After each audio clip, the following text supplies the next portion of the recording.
La santé n'a pas de prix, la santé n'a pas de prix, c'est pour cela que nous vous recommandons l'eau potable Achille Aqua. Déjà à Kinshasa, tous les 24 communes, Achille Aqua, l'eau potable est là. Les abonnés de la chaîne YouTube Xile Botelwa, nous vous recommandons l'eau potable Maya Peto, Maya Kimia, Maya Bangelou. Senga Achille Aqua, partout où vous êtes, le numéro est là.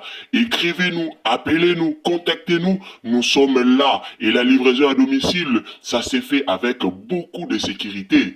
Achille Aqua, Maya Kimia, Yapeto. Salut, bonjour la famille. Mbote bandeko bolanda Irsil Botelwa TV. Mbote esika nyonso bozali.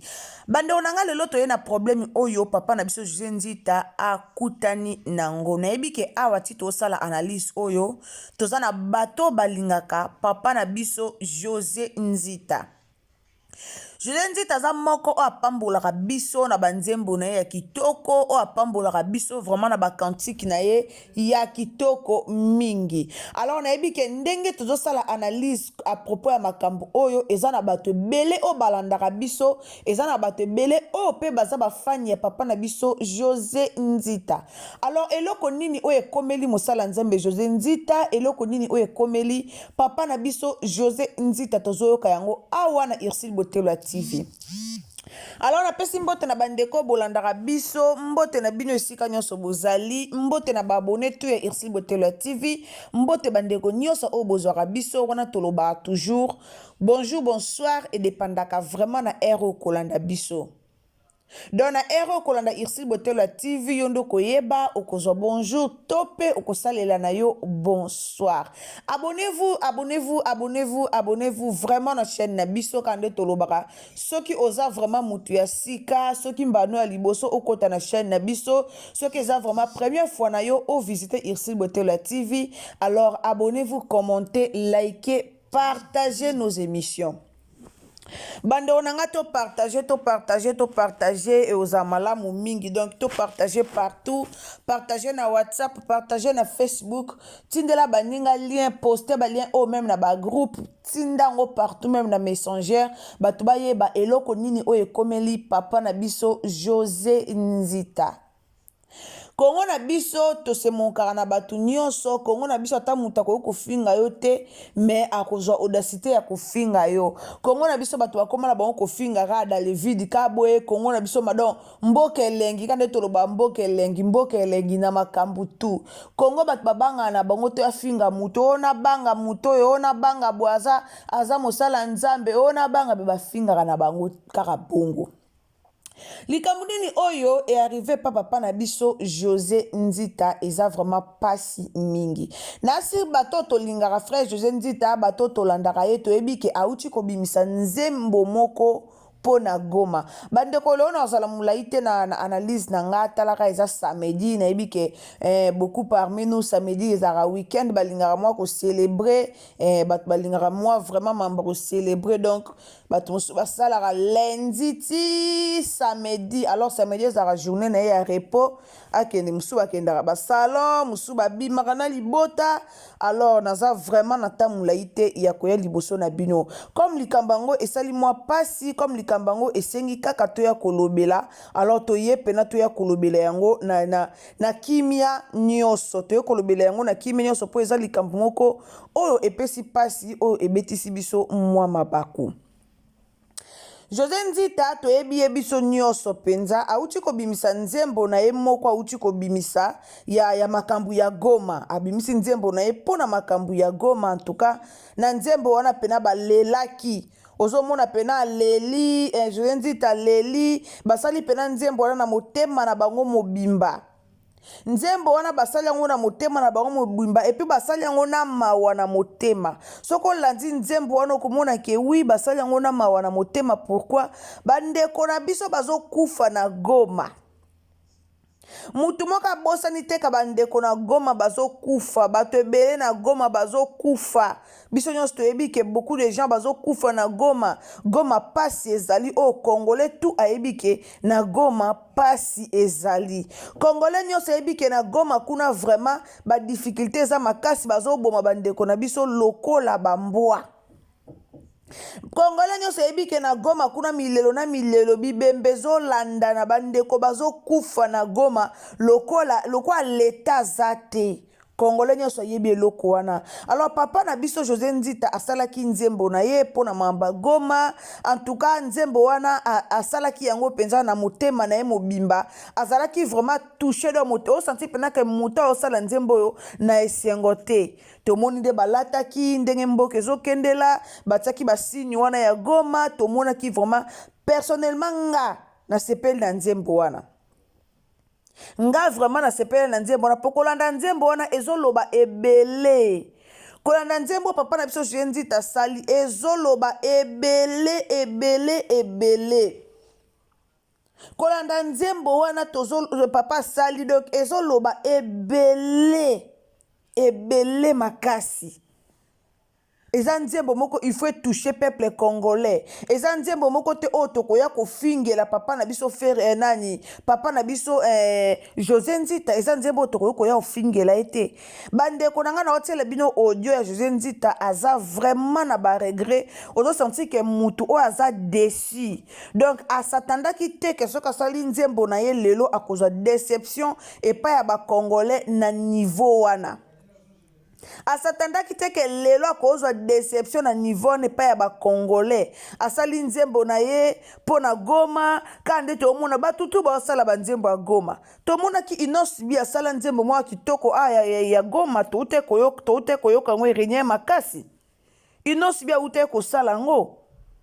Nzembo asalaki tozali kokola na ba souffrance tozela ko bonga na kiko asalaki nzembo ya Goma akotaki ba parole ya Goma na kati. Tango ba musicien profane ba osala ba nzembo wana ba osala pona mboka ba olela pona mboka ba osala ba nzembo pona Goma mutu moko oyo déclaré te. Mais tango papa na biso José Nzita azwi likanisi osala nzembo wana boye kofinga ye okomi kobinela mokili okomi kobinela ba démon okomi eloko nini elakisa ke papa bineli mokili. Eloko ni ezoloba ke papa na biso abineli mokili asali nzembo pona Goma aleli ndenge biso soto olela pona mboka apesi message na ye à travers nzembo o ya sali apesi message na peuple congolais apesi message na gouvernement congolais bandeko na Goma ba vivre lokola batu ba vivre na lifelo. Na Congo na biso neza batu ba vivre lokwa na lifelo passe eleki souffrance eleki. Souffrance eleki inosbia ucho yembango. Souffrance eleki tozela kobonga na kikoko toni souffrance eleki. Bandeko ba kufa lokwa ba nyama.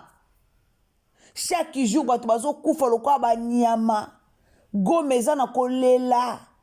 Yango monike José Nzita pe ayaki kosala nzembo na ye batie sini wana ya kolela batie sini wana ya pasi ya Congo o biso nso tozotiaka sini wana batie sini ya bandeko na biso ya Goma bazo souffrir.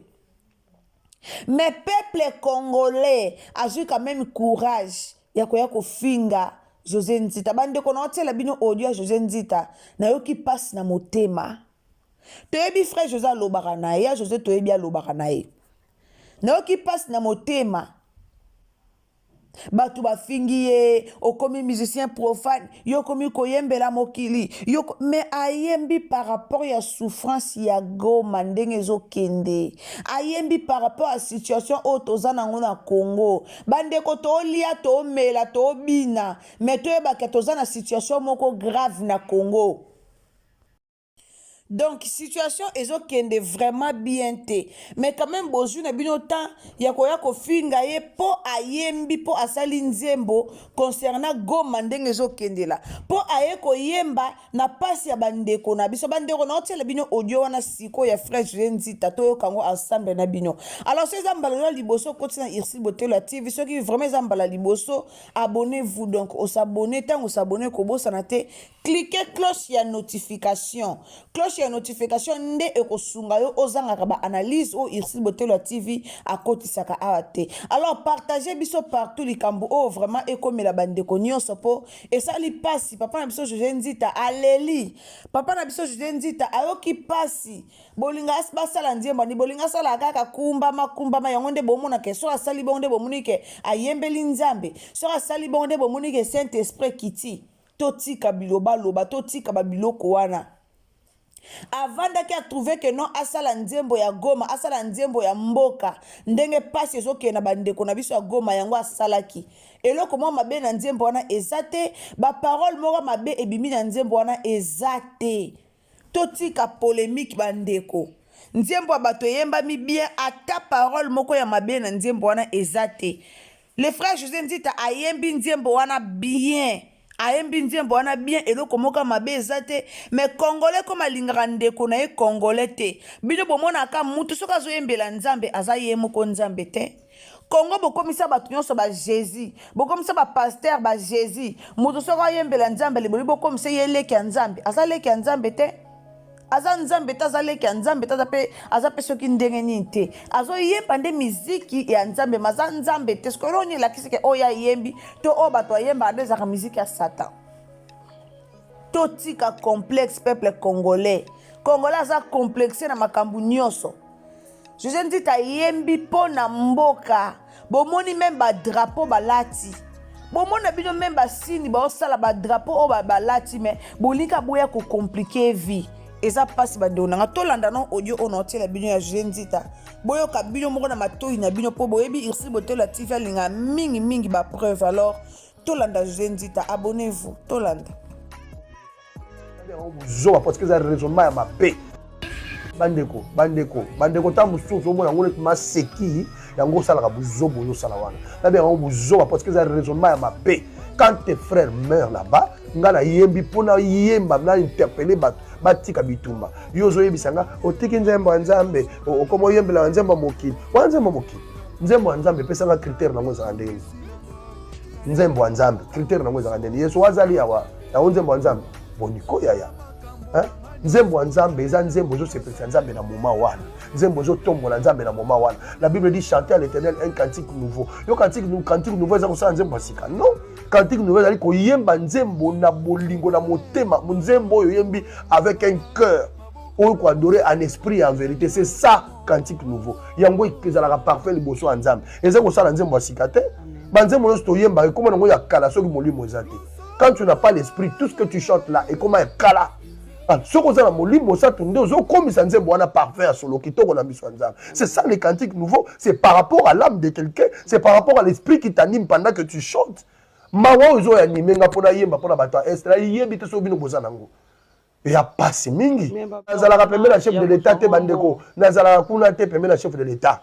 Nazanani ozalando à chef de l'état ngolo bateke il faut fréquenter chef de l'état mukolonioso il faut que l'OTAN la yimi kolonioso nanu kutuba nga ba mona chef de l'état te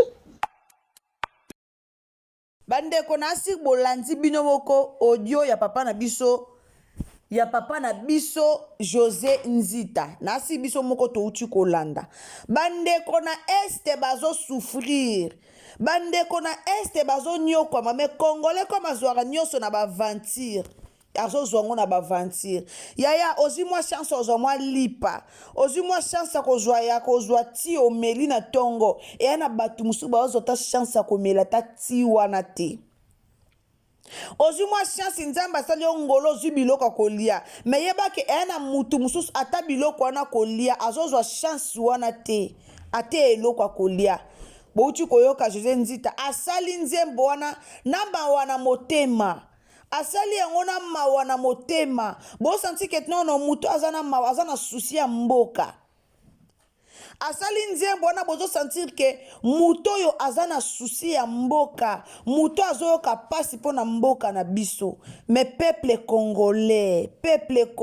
tolingaka kofinga peuple congolais nayebi te matière nini oyo basalela Congo matière nini oyo basalela bacongolais bolingi kofinga ata likambo ofinga te likambo ateze ya kofinga te likambo ateze ya kolobela te me congolais alingaka koya kolobela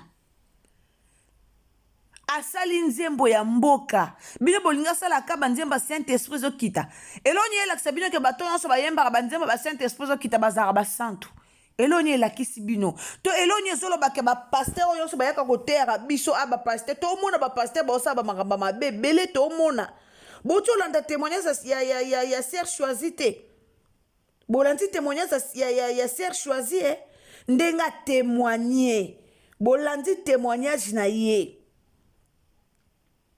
bolandi témoignage na ye ndenge a témoigner abota na pasteur pasteur abotisa ye abota na pasteur oyo ti lelo secret eye koyebana ka ntango ye moko abimisi bolandi témoignage wana bandeko totika totika likambo soki eza ya koloba te totika koyaka koloba totika koyaka koloba eza kitoko te eya kitoko te je nzete asali nzembo na ye aza mutuku to félicité to encouragé ye me biso tozoya su kofinga ye me biso tozoya su koloba olongwe musicien nzambe okomi musicien mokili okomi bepo ayembeli mboka yango moni kongo na biso moye tosungana eza te bandeko mosusu na pasi misu na bisengo bato baa na bisengo baokoka même pas kosunga bato baa na pasi po je nzita abota apesa bana na ye ndoi ya bato bana gouvernement nde lingo olakisaka aza muta gouvernement aza muta gouvernement te asalaka na gouvernement te soki mwana na ye aza ndoi ya muto asalaka na gouvernement nde lakisika je nzita amemi mikumba Congo amemi mikumba Congo te aomema mikumba mboka na biso te aomema mikumba ya Congo te il faut arrêter totia mutu na mutu azala lese na mboka na ye mboka na biso moko Congo me biso bakongolais tozaka bakongolais misu bazalaka lese te pourquoi juger les gens ata kutu lelo menani na aye kochange akomine koyemba nzema mokili eza ye eza vi na ye tomona Sindi Leker abandaka wapi si Sindi abandaka koyembela nzambe ti abandaka na miziki ya nzambe ti ye wana ye okota na miziki profane ezaka ndeni abandaka ndeni mutu na mutu aza mettre à vie na ye chacun fait sa vie mutu na mutu aza mettre à vie na ye lelo ata je ndi tabi ke non abaluki na ye akomi soki na kote nini eza ye ezodépendre na ye ezodépendre na ye peuple congolais totika mafinga totika kofingaka likambo soki eza nango na sens te obeti nango mpena kara mpo eza na sens te makambo nyonso te esengaka toyaka kaka koloba omoni likambo so omoni ke ya koloba eza te oleki na yo me kongola alingaka kaka tia mungu wana pilipili aloba nzemba bato frère José nga nalandi yango eza kitoko nzemba bato nalandi yango depuis ebandeli ti suka eza vraiment kitoko ayembi bien makambo nyonso bien mais congolais comme alingaka na ye kofinga aye kofinga eza vraiment pasi pe mawa pona mboka na biso merci bandeko bolandaka Irsile Botelo TV na pesi bino merci bandeko nyonso bolandaka biso ba o bozwaka temps vraiment ya kopartager ba analyse na biso en tout cas merci beaucoup nzamba lola apambola bino ndeko tutisami oyo koti na chaîne na biso soki vraiment bo excusez nga la famille ndeko okoti na chaîne na biso soki vraiment ezambala na oya liboso okoti na Irsile Botelo TV alors abonnez-vous, commentez, likez, partagez nos émissions bande onanga partager biso partout Facebook ezali WhatsApp ezali Messenger ezali partagez message oya Irsile Botelo TV partout batu nyonso bayeba eloko nini oyo ezoleka epa ya papa na biso José Nzita na peuple congolais alors zana motema malamu ya ko partager vraiment partout tindela bandeko ba image tindela bandeko vidéo oyo batala yango partout et ozala malamu mingi kaka na système a bien na système moko ya kitoko makasi nde na yebisaka bino soki osabonner soki ezambala ya liboso osabonner na chaîne na biso alors cliquez cloche ya notification pour que prochainement tant que tokotia ba analyse na biso ekomela yo esika nyonso kozala tielanga j'aime vimba na vidéo tielanga commentaire a bien mot d'encouragement pour na papa na biso José Nzita et ozala vraiment malamu donc to encourager ye na ba mot d'encouragement na biso et ozala vraiment malamu mingi encourager na commentaire comment maloba malamu pona ye na commentaire kende pe na page na ye na chaîne YouTube na ye kende kotala nzembo wana et ozala malamu bisous bye. La santé n'a pas de prix, la santé n'a pas de prix, c'est pour cela nous vous recommandons l'eau potable Achille Aqua. Déjà à Kinshasa, tout le 24 communes, Achille Aqua, l'eau potable est là. Les abonnés de la chaîne YouTube Xile Botelwa, nous vous recommandons l'eau potable Maïa Peto, Maïa Kimia, Maïa Bangelou. Senga Achille Aqua, partout où vous êtes, le numéro est là. Écrivez-nous, appelez-nous, contactez-nous. Nous sommes là. Et la livraison à domicile, ça s'est fait avec beaucoup de sécurité. Achille Aqua, Maïa Kimia, Yapeta.